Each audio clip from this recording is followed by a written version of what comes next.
For all verified facts, subscribe to our YouTube channel and click the bell icon to get the latest updates. Hello and welcome. The Indian Premier League 2020 will be played from the 19th of September to the 10th of November. This ends speculation on when this much-loved cricketing tournament would be played, or if at all. As some, if not most of you know, these matches will not be played in India thanks to COVID-19, but in the United Arab Emirates, in Dubai, Sharjah and Abu Dhabi. Which leads us, of course, to many other questions. How will these matches be played? Can I visit these matches from India? Will there be spectators in those stadiums? And how could the outcome be different, if at all? To discuss this, I'm joined by a well-known sports and cricketing columnist, Ayaz Memon. Ayaz, thank you very much for joining us. Thanks, Govind. Thanks. Right. So, Ayaz, tell us, the matches are going to be played. 8 teams are participating. How will it be different? First of all, will there be people allowed to watch these matches in these places? Well, I think there is a provision that is being made by the UAE government that they will allow spectators. I think it will be, 1/3 of the capacity if all goes well. But this is again hanging in the balance. Suppose they have some incidences of COVID in the UAE, maybe not hitting, not peak trouble, but if there are instances, then they might just clamp down and say no spectators allowed, because that is now the template being followed in international cricket. Right now, as we speak, there is an England-Ireland ODI series going on in England. Just a couple of weeks back, we had the England-West Indies Test series, both without spectators. That template, in case if you don't get a vaccine for a year and a half, and you still need to play the sport, there has to be a fresh new template, and this is what is being tried out. UAE has said that for them, COVID is pretty much under control, but it's all, it comes in waves. The COVID has been hitting the world in waves, so we don't know. Right. Okay, now tell us about the teams. So there are 8 teams, or there have been 8 teams. Now the players come from different countries and obviously different parts of the world. So they will have to, in any case, come out of wherever they are, including if they are in lockdowns, and converge upon the venues. Yeah, so that's going to be a bit of a logistical hassle. So for instance, New Zealand has already given an NOC, no objection certificate, to its players, that you can go and play the IPL. New Zealand is COVID free, as you know. But they put the onus on health safeguards on the players themselves. So you take the risk, you go, don't blame us. We are not stopping you from playing. So that's one aspect. The other is, for instance, the South African teams, South African players. South Africa currently is under a hard lockdown. Nobody goes out of that country. Nobody is coming into that country. Now, whether things will ease come September is only, one can only speculate. But if something like that happens, and if there are other places from where you need to get players, then will franchisees, get these their own planes to get them, chartered planes to get these players here? These are all going to add to cost. So it's a bit of a the turmoil is not entirely over just because the permission has been given by the government of India to host the tournament in UAE. There are lots of other aspects that will come into play. Right, and like with anything to do with COVID-19, it's a very evolving situation, and we will only know when we know. So roughly how many players in this pack of 8 teams come from India, Ayaz? Yeah, that's a very interesting dimension that this tournament has got. So two things, Govind. One is, this is going to be the longest ever IPL. Imagine in this scenario, it's going to be 53 days. And each team has been asked to get 24 players.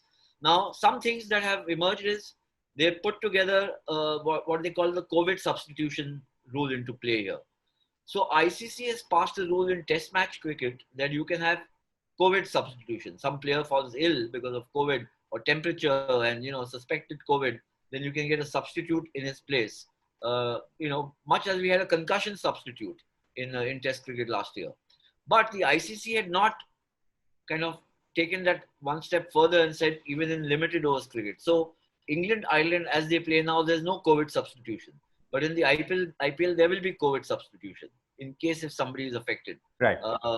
And the limit, the squads will be of 24 players each. So what this means is that, as I see it, there'll be opportunities, because to get a bank of 24 players, the franchises will have to lean heavily on young Indian talent, or at least Indian talent. So this actually, in a way, becomes an opportunity for Indian talent to be showcased. It's an advantage, or it's an opportunity, almost arising out of an emergency. Right. So I'll come to the playing itself, but apart from that, is every other aspect of this series the same as it was earlier, IPL 2019, for instance? Yes, pretty much that.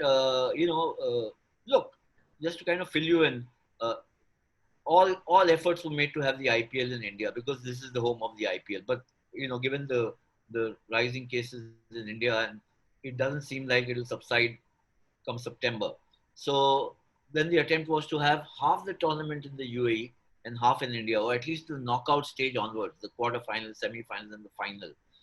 That has been done earlier in 2014 when the 14.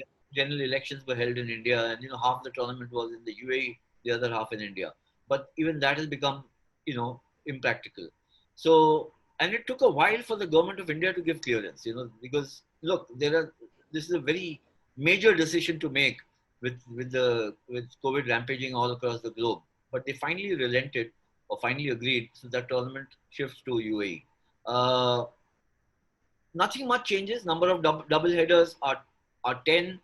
The timings have changed a bit for the second matches of the day or the evening matches. Instead of 8 o'clock start in India, which you would have for prime time audiences, it's going to be a 7:30 p.m. start in India, a 6 o'clock start in the UAE, because the UAE is 1.5 hours behind. Because for them to start later than that becomes, they have their own issues. Sure. So I think the broadcasters have finally kind of agreed to a 7:30 start, because the second or the evening match is really the big attraction. Right. Now, last question, or almost last question I ask. You've talked to a lot of cricketers. What are they saying about the playing of the game itself in an environment where they don't have thousands or tens of thousands of people, fans screaming, yelling, and egging them on, and all of that? I mean, all the atmosphere that goes into a great cricket match. So look, this was, I personally thought that it would have an adverse effect on the players. But what I've seen in the England West Indies Test series, for instance, not a spectator at the ground in all three matches, but a fantastic series, and there was no loss in intensity of the performances or the players. So players have also kind of reconciled to the fact that this may take a while. Coming back the normal situation may be maybe a year and a half, 2 years away. Who knows? So they have to kind of make these adjustments. The other fear was that, will there be a health hazard with so many people around?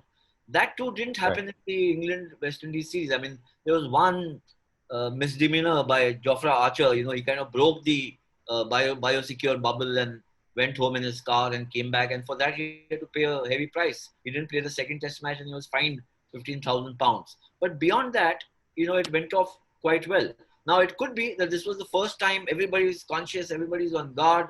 Nobody used saliva. I mean, there was one or two instances when the bowlers tried and they were stopped immediately and nothing happened after that. So I think a new template is emerging where players look, at the end of the day, it's livelihood. And we all know as professionals, we make adjustments. Today we are not meeting in the office. We are doing Zoom calls or online calls or whatever, Right. because we had to make that adjustment. I think the players are going to do that. I think, having spoken to a lot of players, especially from India, but also overseas players, just casual, informal chats, Govind, two sentiments are coming through. And one is, let's get onto the field and let's have some action. Because, for an international elite sports person to just be sitting idling away for 5-6 months is not a happy state to be in, Right. physically and mentally. They could get rusty, and when play resumes, we might see all of that when the IPL is played. Yet concurrently, there's also a residual and lingering fear, with so many people there, how secure will be the biosecure bubble? Ultimately, we are all human beings, so there are these fears. So I think both these sentiments are running concurrently, and we'll have to wait and see. Because remember, England versus West Indies, there were two teams. It's a bilateral series, maybe 40, 50 people, 60 people, including support staff, maybe 100 people, including groundsmen and commentators at the ground. Here, with 8 teams, 24 players each, maybe 8, 10 support staff each, then the broadcasters, etc. It's a far bigger operation, more Right. people involved. So the threat perception and the threat literally can go up. Right, Ayaz, absolutely. I think there is fear, there is concern, and yet people want to see action. People want to see the game, and they want to celebrate cricket as they always have in this country. Ayaz, thank you very much for sharing your insights, and we obviously hope to get back to you as we come closer to the tournament. Thank you. Thanks, Govind. Thank you so much. Always a pleasure to be with you.